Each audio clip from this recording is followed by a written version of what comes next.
Hi everyone, buenos días. Yo soy David. Estoy aquí en los Estados Unidos, transmitiendo desde Nashville, Tennessee. Hey everyone, I'm David. I'm here in Nashville, Tennessee, broadcasting with my friend and colleague David, who is in Colombia right now. Hi David, how's it going? Hola a todas y a todos. Estoy muy feliz de estar aquí una vez más. Estoy en Bogotá, Colombia, y está haciendo mucho frío. Tengo una chaqueta y estoy muy bien. ¿Y tú cómo estás? Hello everyone. I'm David. You can also call me David. This is how people say my name in Spanish. And I'm very happy to be here, very excited. It's very cold in Bogota, in Colombia. This is the place where I'm from. I'm here with my family, with my parents. And yeah, it's a great time here. David, how are you doing? I'm great. Thanks for asking. Hace demasiado calor. It's much too hot here in Tennessee. David, I have a question for you. ¿Qué son tus planes para el día? ¿Qué vas a hacer hoy? What are your plans for the day and what are you going to do today? Yes. Tengo muchos planes. I have lots of plans. Quiero llamar a unos amigos que viven cerca.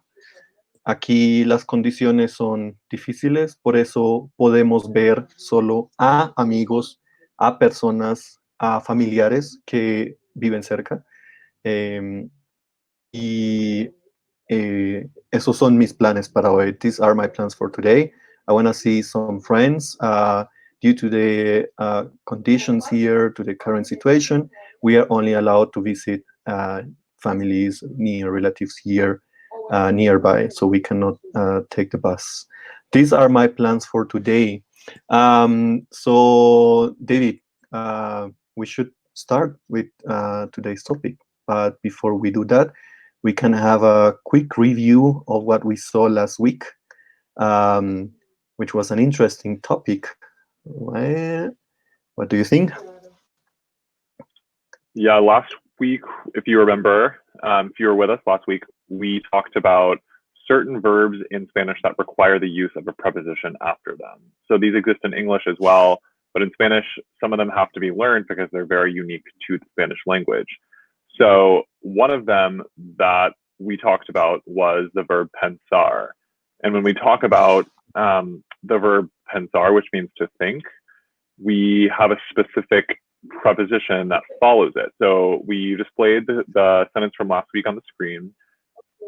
¿Qué estás, ¿qué estás pensando? So the options are a, con, and en.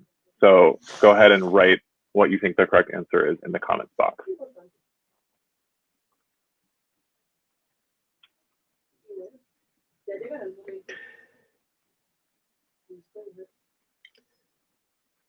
Let's keep in mind that a preposition is this very little word that is always followed by another word. This is the case in Spanish. In English, we can sometimes have sentences, especially questions, where we can ask, for example, who are you talking with? So in Spanish, in this case, we start with the preposition. So it might look a little bit different in Spanish. David, we have some answers here from our learners, fellow learners. Maybe we should pick one. So I'll just choose Victoria's answer. She says en. That is correct. So when you have the verb pensar in Spanish and you want to say to think about something, you say pensar en. So the sentence would be en qué estás pensando, which seems not so intuitive in English. We would say, what are you thinking about? Or you could even say, about what are you thinking?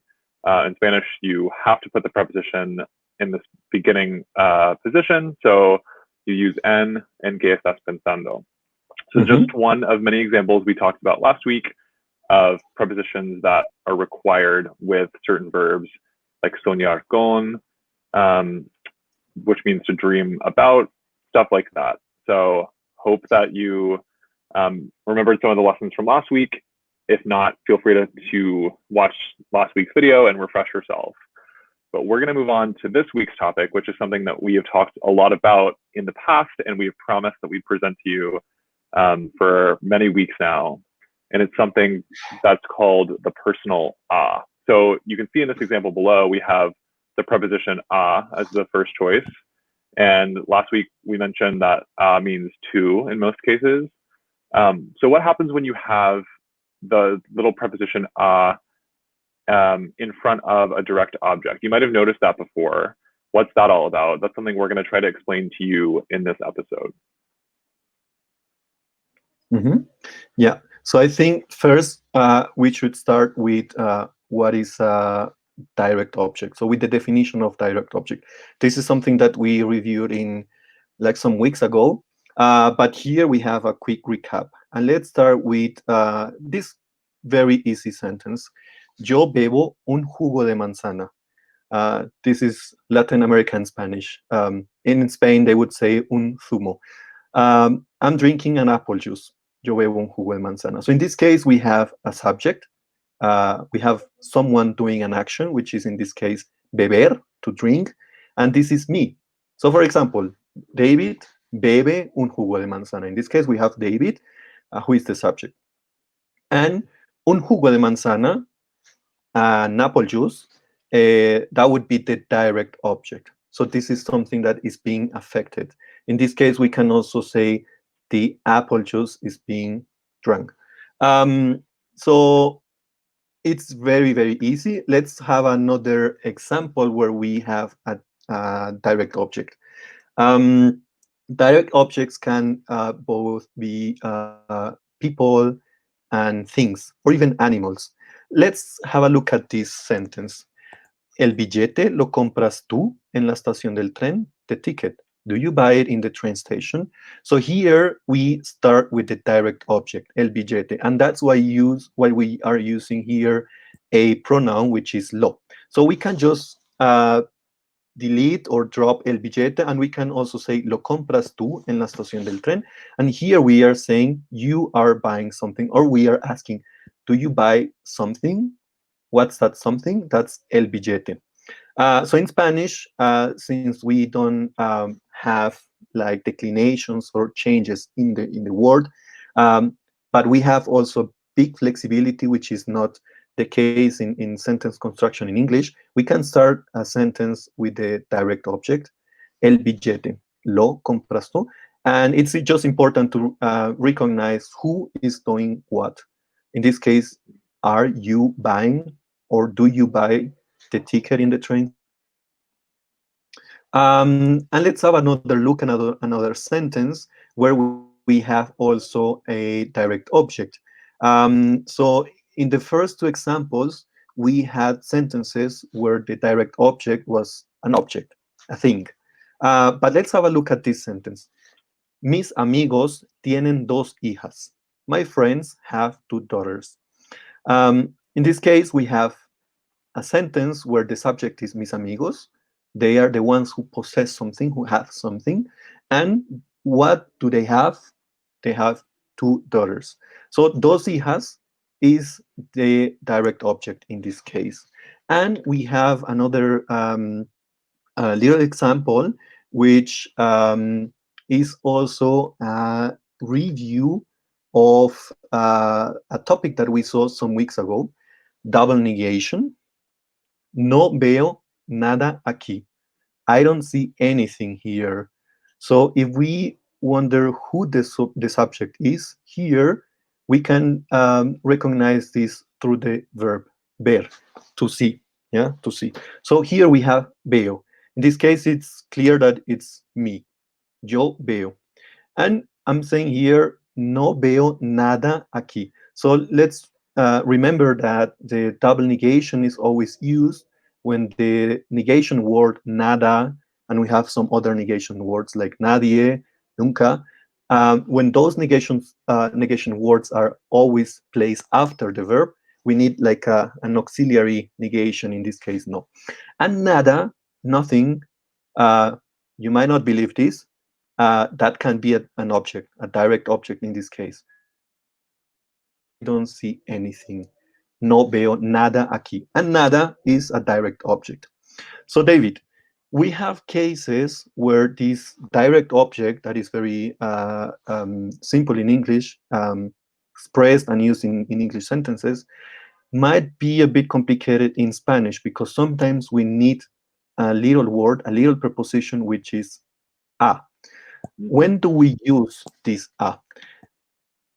So there are a couple different cases when you use the preposition a in front of a direct object, and we'll try to simplify it and kind of present it in the most straightforward way that we can because it can be pretty confusing. But the way that I like to remember it most is that we use the preposition a in front of a direct object when that direct object refers to a specific person or a specific group of people, or even in some cases to an animal that we maybe treat like a person. So that's a pet or some sort of animal that we have a connection with or special feelings for.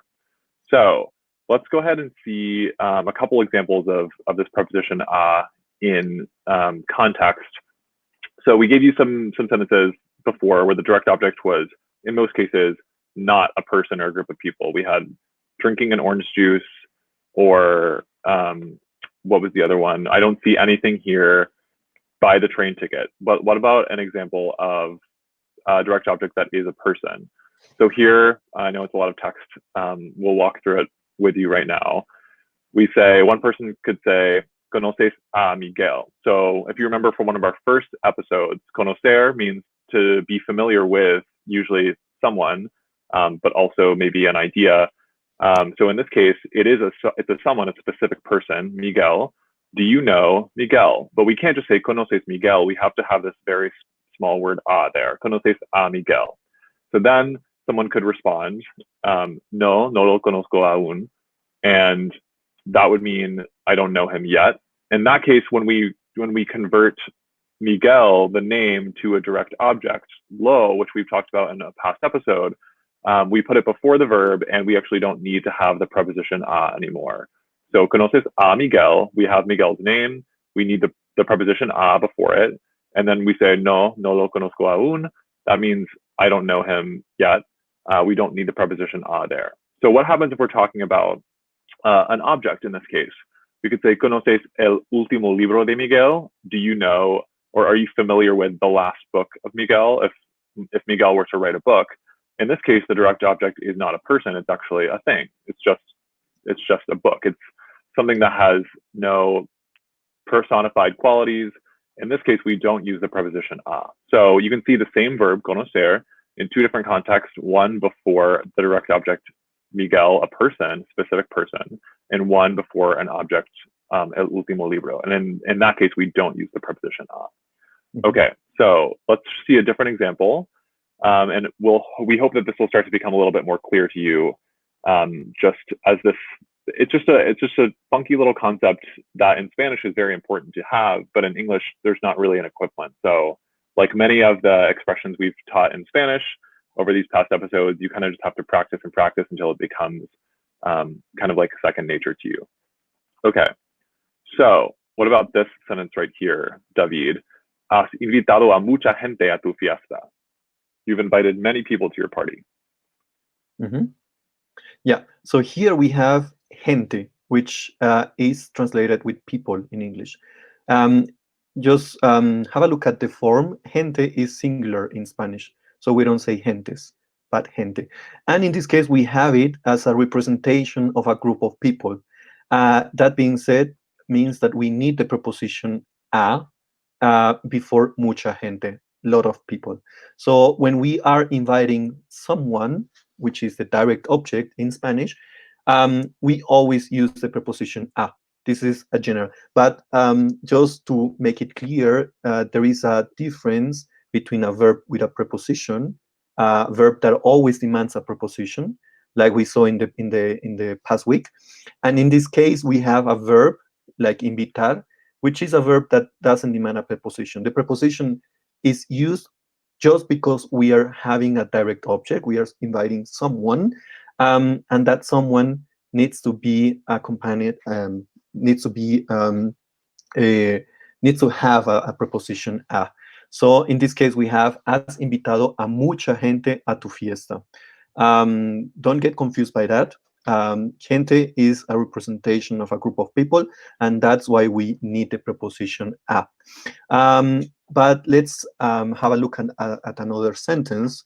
So here we have the sentence, llamamos a nuestros amigos todos los días. If you remember it well, when David asked me what my plans for today were, I told him, and I told you, quiero llamar a algunos amigos.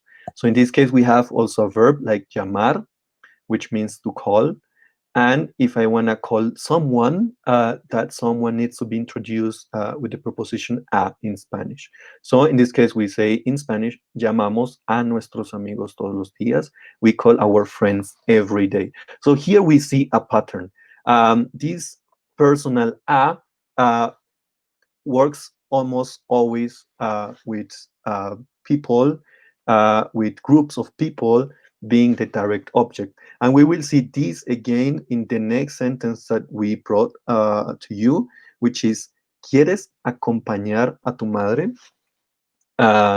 This is a question that means, do you want to accompany your mother? ¿Quieres acompañar a tu madre? So in this case, if we want to say, sí, la quiero acompañar, that would mean, yes, I want to accompany her. Sí, la quiero acompañar. And knowing this is also important because sometimes when we are using pronouns, you remember that, like la, lo, le, we need to know what the function, what the part of speech is, or we are referring to. So this a might be also a bit complicated because sometimes if we want to replace this part of the sentence, we might think, okay, but is it le or lo or la? So that's why we are stressing the importance of this.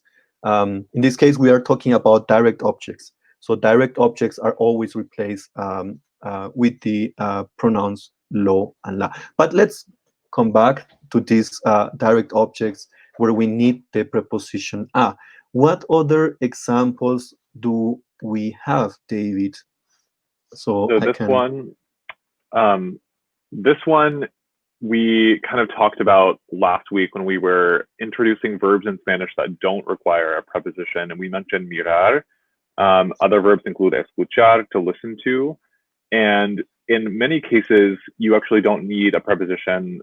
So if the direct object were an actual object, you could say mira esta foto, look at this photo, or escucha esta canción, listen to this song. But in the sentence below, we'll see that the direct object is a person or group of people. So we say, mira a esos niños que juegan en el parque, look at those kids playing in the park. So in this case, you actually do need a preposition, and it's a very specific one. It's the preposition a after mirar. So we hope to kind of not walk back what we said last week, because it does still remain very true. Verbs like mirar, escuchar, buscar, to look for, in most cases don't require a preposition, but the one exception is when the direct object is a person or a group of people, like esos niños, then you have to include the preposition a. So if that's unclear, a little bit confusing, don't worry. It is a very confusing topic. We're hoping that it'll become a little bit less confusing as we talk more about it. But if you have any comments or questions, please feel free to ask them as we speak, and we'll try to come back to them as well. Yeah. Okay. So David, what is the next example? I think before I skip to the next example, I would like to say some words regarding this question asked by Kira. ¿Por qué no jugando? Why not jugando? So if we go back to the sentence, we can also say, mira a esos niños que están jugando en el parque. Look at those kids who are playing in the park. So English tends to be also a bit more simple in these cases, where we say we need more words in Spanish. So we need to make it explicit who are playing in the park. This is also possible. But just using the ing form, the ando, yendo form in Spanish, might sound a little bit like incomplete, but it's okay. I mean, you can also say that, and people will also understand. And this is all about communication. And I hope this is clear. You can also keep posting your questions, and we will try to answer them. But yeah, maybe let's keep to the next sentence. Like, te escucho a ti, pero a él no. So just remember that Spanish is a language where we can drop the personal pronoun when we say, for example, como una manzana, I eat an apple. I can also say, yo como una manzana. So I can also make it explicit. And this is not only valid for the subject, but also for those pronouns where we are talking about a direct object, or we are also referring to an indirect object. So in this case, in Spanish, we have a very, let's say, complicated system that duplicates the direct object and the indirect object as well. So we have te escucho, I'm listening to you, I hear you, but I want to stress that it's you. I'm listening to you, but not him. Yeah. So that's how we stress this. I'm listening. I can also say te escucho, which means I listen to you.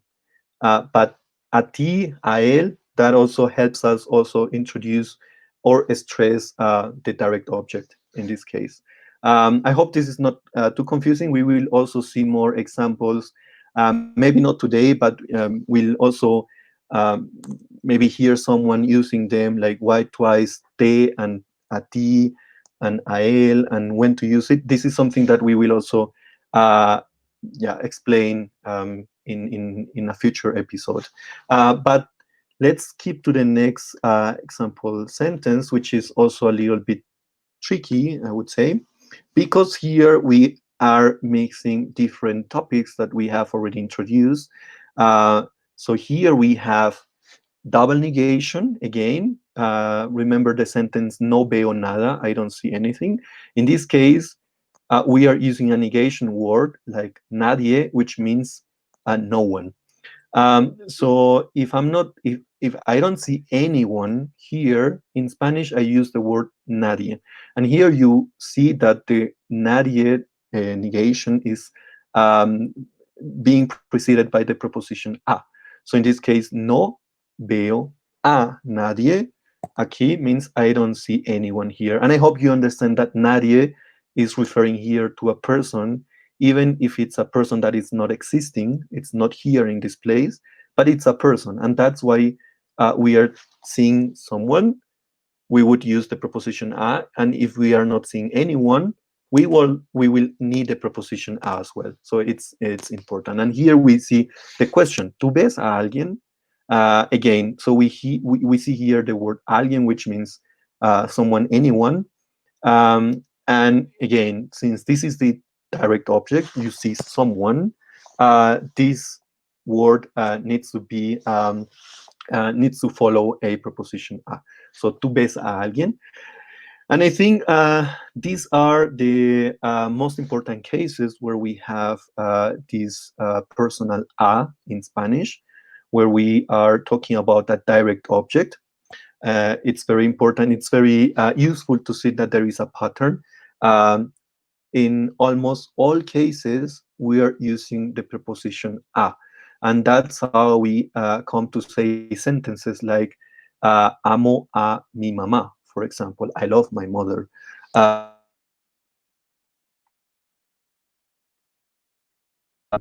I'm gone. I'm having some issues with my internet. I hope you can follow me. David, can you listen to me? That's okay. Yeah, well, I can hear you. And if you happen to break up a little bit more, that's okay. We'll keep rolling right on through. I think that you're good to go right now. So you were making the point that, yeah, this is the preposition a comes into play in many cases where you have a verb followed by a human or even an animal direct object. So you were saying, amo a mi madre, I love my mother. There are a whole bunch of examples where you would use the preposition a as well. But what about cases in which you actually don't use the preposition after a verb. We talked about a few. So the very first sentences that we gave you, we said the direct object is not a person. So in a sentence like this one, compré unas flores en el mercado, the direct object is not a person. And that's reason enough to exclude the preposition a. Makes perfect sense. Unas flores, an object, a group of objects, not a people. So we say, I bought the flowers, no need for this preposition a. That's pretty straightforward. But what about another example that we'll post here? Llevamos amigos a la fiesta. So that means we bring friends to the party. But you would think that because friends is a group of that refers to people, you would have the preposition a here. And David, you might do a better job explaining this concept than I do, just because this doesn't, as a native English speaker, I can't really grasp this concept fully. But the way I understand it, and the reason we've written here, is that there's no determiner before this specific plural noun amigos. So it doesn't refer to a specific or particular group of amigos. It's just, in general, we're going to bring some friends. We haven't exactly specified which ones. And so they're not it's not referring to a real group of people in the real world. And that's why we wouldn't use the preposition Can you help fill in the gaps in that explanation? Yeah, so here we have two conditions. Yes, llevar, which means to take, requires here a direct object. And here we are referring to people, actually, amigos. But here we have, as I said, two conditions. First, there is no determiner, which means there is no word like, for example, los amigos, the friends. We have no word like some friends, unos amigos. So in this case, we are talking about a general group, no determiner. So there is no hint of what friends I'm talking about. So in this case, we use amigos. And the noun is in plural. So I'm referring to, I don't know, some friends that are not specified in the sentence. It's a sentence that is can be said, but I would also say, if I want to use a determiner like unos, which means some, I need to use the preposition a. So llevamos a unos amigos a la fiesta. O llevó a mis amigos a la fiesta. So in this case, we see the difference between using amigos with no determiner, so there is no word in front of it, and when using unos, los, mis, which are determiners. So we are talking specific about friends that you might know. Of course, they are my friends. I know them. So this is a rule that is not. It's true, but it's something that we rarely use in Spanish. So it's a good example, and you might also come across sentences where we use this kind of cases, but it's not very common, not at all. And then we have an expression that is also very very useful. So if I want to say, for example, el año pasado visitamos México por primera vez. Here we have the verb visitar. So last year we visited Mexico for the first time. So here we see the verb visitar. And if we are talking about places that are in people, of course, we don't need the preposition a. But if I'm visiting my family, I would say visito a mi familia. That's the difference. But there we are also referring to direct objects. So we visit something, we visit someone in Spanish. If it's a person, we say a, visito a mi padre. If it's not a person, I'm saying visito México, visito mi ciudad, visito un lugar, without preposition. And I hope this is clear. And there is also another word that is very, very useful in Spanish, which is hay. And hay means both there is, there are.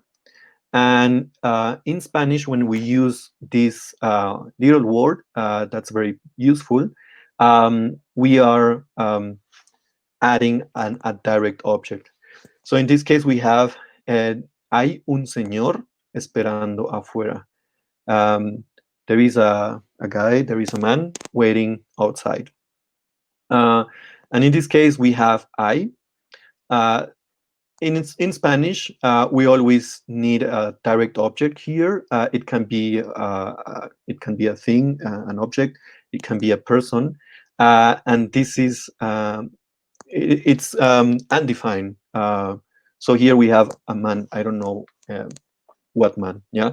So just to keep in mind that here we don't need the preposition a after I, both if we are talking about things and people. And I think we have last example with the verb tener. So we've seen examples with verbs that are also very common, like haber, in this case, hay un señor, llevar, and we have also direct objects where we are not referring to people. Let's have a look at this sentence. Tengo un tío que es médico. Yeah. I have an uncle who is a doctor. So after the verb tener, we are always, what we possess, what we have, is something that we express as a direct object. And after tener, we don't need the preposition a placed in front of a direct object in most of the cases. I would say in 98% of the cases. So as an advice for you, I would just take these verbs that we just introduced, like hay or tener, or this very useful example sentence like llevar amigos a una fiesta, like these three verbs that we can also use with people, but without the preposition a. In all other cases, try to use it because it would sound more natural. And that would be my last word. David, do you have any other suggestion? I think those are great suggestions.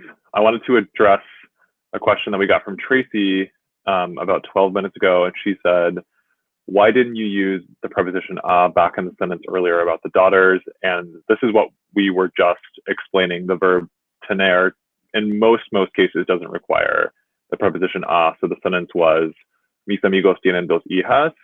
And good on you, Tracy, for paying attention and noticing that this is one of the first sentences we introduced, and we didn't have the preposition a. But we did say that if the direct object is a person, in most cases you use the preposition. Well, this is one of the few exceptions. So good on you for noticing that and pointing it out. We have the verb tener here, and that's one of the reasons we're not seeing. That's the main reason we're not seeing the preposition a before dos hijas, who are people. Yeah. So I will just say this is one of the most confusing topics for me as a native English speaker who is learning Spanish. It's not very intuitive, but it's something that is seen all the time in Spanish. Whenever you have a verb, most verbs that aren't tener or I, and you have a direct object that follows with the person, you got to start getting in the habit of putting this preposition a in front of the direct object. It'll take some practice. You'll get confused. You'll make mistakes, but it's something that will become easier and easier to you as you practice. Yeah, that's right. I see here a question asked by Belinda. Why don't we need the está before esperando? And I think she's referring to this sentence. Hay un señor está esperando afuera.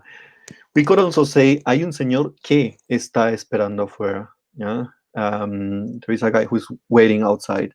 This is also completely fine. And this is also reminding me of the first question where we where I was mentioning that in English you simplify things. When we use this esperando, there are certain cases where we can avoid this construction que estamos, depending on the person. And I would say this is a generic one since we are referring to un señor, which is an indeterminate object person. In this case, we can simplify things a little bit in Spanish.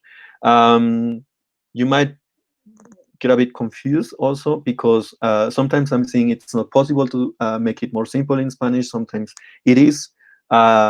Maybe we can also take some time in one of the future sessions to explain these little differences in the language.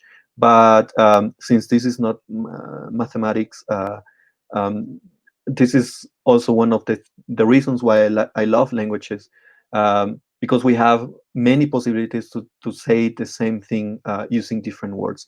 So in this case, we can say, hay un señor que está esperando fuera, or just say, hay un señor esperando fuera. So David, that reminds me of the sentence, the same construction of the sentence we saw earlier. Mira a esos niños que juegan en el parque. And you said, if you were to say, mira a esos niños jugando en el parque, that someone would understand what you mean, but it just seems to be more common to say que juegan. So we don't mean to confuse our viewers. There are multiple ways to express the same idea, some more common than others. And in a case like this, I think you're more likely to hear que juegan than just jugando. But like David said, language is fluid and you can communicate the same idea in a lot of different ways. You will see different constructions used, and neither is wrong. It's just different ways to get your point across, I suppose. Yeah, I think it depends also on like the different parts of speech that we have in a sentence, like subject and the direct object. And in this case, we are expressing a command like look at those kids. So here we have, I'm giving you a command and I'm talking about other kids. Whereas we have in the other sentence a guy, so there is no confusion there. There is no place for misunderstandings. So we can simplify this. We are talking about one person. It's like easier to express this just by avoiding, by dropping the other words that we need, like que está, or in this case, que juegan en el parque. Mira a esos niños jugando en el parque. I think this is completely fine, and this is communication, and you won't be corrected by a native speaker because this is normal Spanish. So be confident that whatever you are coming up with in Spanish, that might be well interpreted, like understood, and you should just keep talking to your friends in Spanish, because actually Spanish native speakers appreciate a lot the effort that you English native speakers or or speakers of any other language are making when learning Spanish. So keep it up. Great. Another question I saw with a pretty quick answer is Lauren asked, well, actually Lauren and Laura, two different people, both asked sort of the same question. Can you say es un médico? So we're talking about the sentence, tengo un tío que es médico. I have an uncle who is a doctor. So Lauren asks, can you say es un médico? And then Laura says, why not es un médico? And this is just something that's pretty specific to Spanish when you're talking about a profession.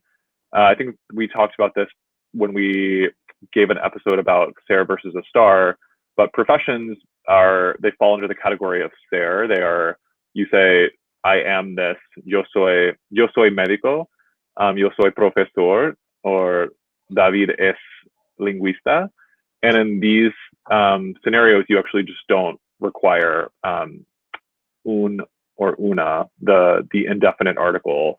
And that's something that in English we have to have, I am a doctor, but in Spanish you kind of just cut it out, and that's how it works. There's not really a reason why, other than it just is, and you have to kind of remember it that way. But David, was that a pretty good explanation?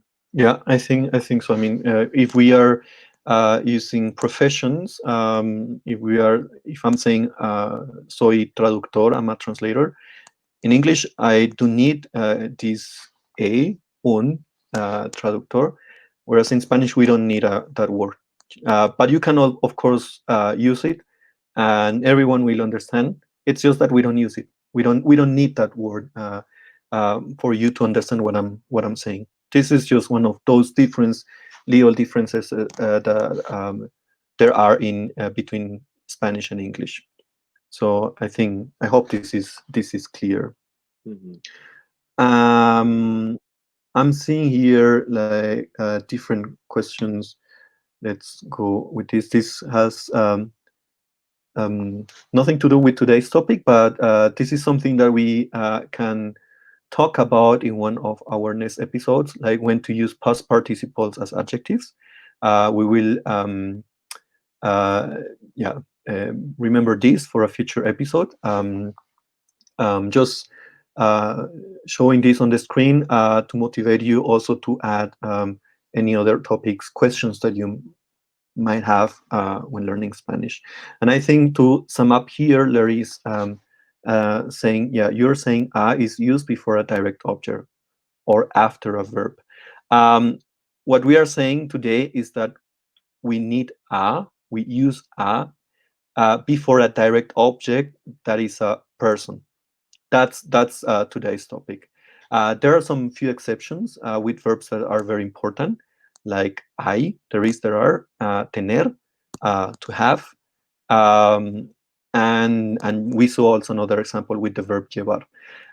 If we are having a direct object, that's an object like a laptop, a desk, a window, then we don't need the preposition. For example, compro un laptop. I'm buying a laptop. There is no need to use the preposition a. And I like this question as well. Aaron is asking, what if we want to say, hay señor García esperando afuera? When we have the word I, we are talking about something that is undefined. So we don't know. Sometimes we use I plus numbers. For example, hay dos cajas. There are 2 boxes, for example. There is a person outside waiting for you. So as you can see, we are using numbers. We are not determining. We are not talking about the guy, so when we use I, just keep this in mind. Either we use numbers, un señor, dos hijas, tres personas, cuatro mesas, or we don't use anything, no determiner. Hay problemas en el proyecto. Yeah, there are some issues in the project. But if we want to make it explicit, el señor García, because this is Mr. García, then we use the verb estar. El señor García está esperando afuera. This is the way we just simplify this. Mr. Garcia is waiting outside. I don't think you can say this in English, like there is a Mr. Garcia waiting outside. Or maybe there is a guy called Mr. Garcia who is waiting for you.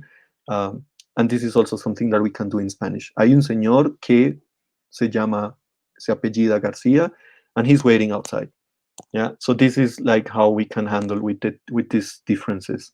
And if we have a look at how English works as well, that can also help us understand whether we need the preposition a, whether we need other words like lo, la, le, or numbers or something like that. Because languages, when we speak about English and Spanish, they behave very similarly in many, many cases. So this is something we can use as an advantage.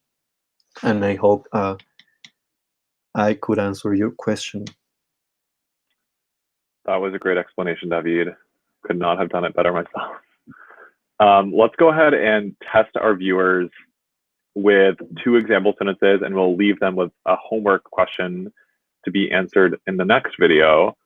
And then if you have any more questions, please feel free to comment them below, and we'll see if we have time to answer them on the back end. But this one's running a little bit long. We want to be respectful of your time.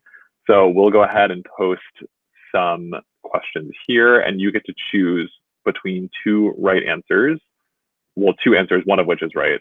So let's go ahead and display on the screen this test sentence. It says, ¿Has visto que te recomendé? So have you seen blank that I recommended to you? And the options are la película, the movie, or a la película, and that's the movie with the personal preposition a in front of it.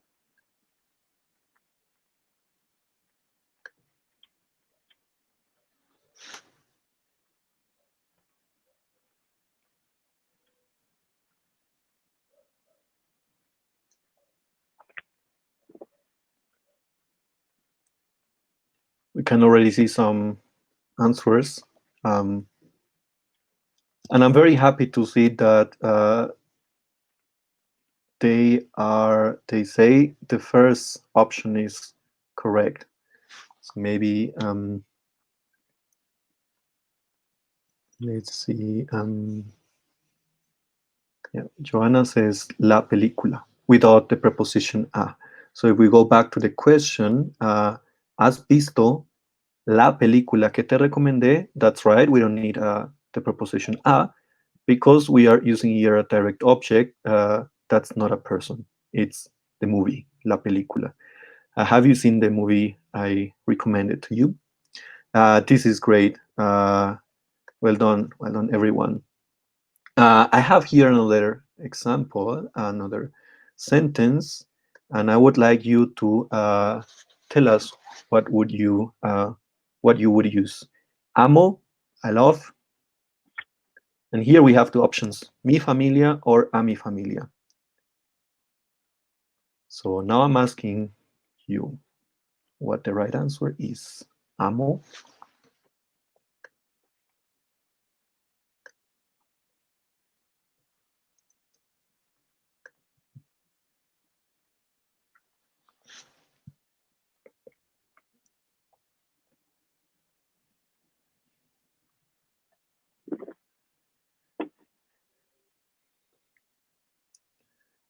Okay, a lot of right answers here. This is very encouraging.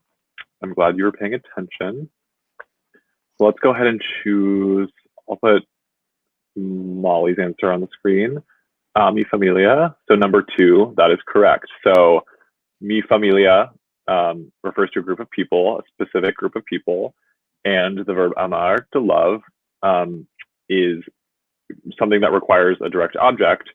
So you say amo a mi familia with the personal preposition a there. Very good work, everyone. Awesome. And that's great. And as usual, we have a sentence that we would like you to feel for the next session. So this is something that we will review next Tuesday, same time, same place, same channel. And I'm already looking forward to your answers next Tuesday. And I think, David, this is getting too long, and I think they need a break. This has been a very complicated topic, and yeah, I was very happy to introduce this topic to you. Please keep commenting, keep posting all your questions, also with topics that you would like us to talk about. And I think this is it for today. Yeah. And yeah, stay tuned for more videos next week. We will be here on Tuesday, same time. And yeah, it was great. David, some last words? I wanted to say thank you so much to those who keep coming back. Such a pleasure to see your faces, your profile pictures, and your names week after week. And it looks like we have a lot of new joiners this week as well. Some of whom said that this was a little over their head, which is totally understandable. Spanish can be confusing, but it looks like people are learning something new along the way, which we'd love to see. So thank you for tuning in. Like David said, we'll be back next week at the same time, 1 p.m. Eastern on Tuesday. So please feel free to join us. Comment below if you have any ideas for what you'd like us to talk about. We have some ideas because there's so many and they never run out. And then also, if you want to connect with us on social media, I say this every week, but I will continue to say it because we're all over the internet. We love to hear from you with your questions and your comments. We're at Babel USA on Facebook, where you are right now, and Twitter and Instagram. You can find us on Quora, the question and answer website, and our Everything language space as well. We love new followers. Great place to share resources and learn from other learners. And then Babbel Magazine is our digital magazine full of content about language learning for so many different languages, resources, tips, and tricks. So really good resource to check out. And we'll post the links to all these things below. But other than that, we're running out of time. We want to let you all go enjoy your Tuesdays. And I just want to say thanks again. This has been so much fun. We'll be back next week and hope to see you. Yeah. Bye, everyone. See you next Tuesday.